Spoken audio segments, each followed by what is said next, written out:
So I just got my hands on a 2.5 Maxxis Aggressor in the EXO TR compound. So it's a dual compound EXO wool 2.5, which sets up very similar to the 2.3 that I've got here, 2.3 DHF EXO TR.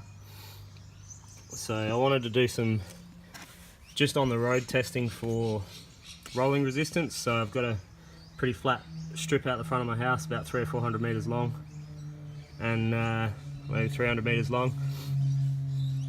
And just with the stopwatch on my bars, I did a couple of sprints. So I did 3 sprints. I did a few warm-ups to make sure I was strong on both sprints. So I did 3 sprints on the DHF with 27 psi, 27 psi in the Aggressor as well. So both set up the same. The rest of the bike set up the same. Everything else was identical. The Minion DHF over the distance, I'm not sure exactly what the distance is, but it feels like it's a few hundred meters. 13.59, 13.5 and 13.59 was the times on that one.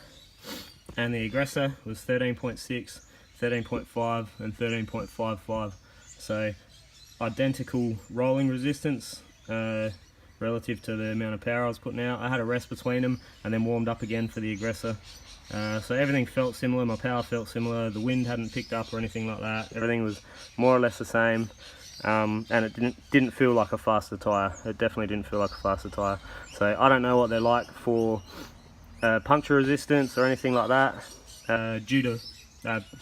In terms of weight, the DHF in this fashion, which is a 2.3 EXO TR, 845 grams as they say on their website, and the Aggressor is 915 grams in the 2.5 EXO TR.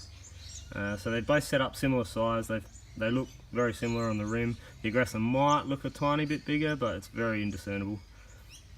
But a little bit heavier and definitely no increase in rolling resistance. It's only over 13 seconds, but for me, when I'm racing, the sprinting is where I want less rolling resistance, and if I can't sprint this tyre faster than this tyre over 13 seconds, I'm not going to sprint it any faster over a couple of minutes. So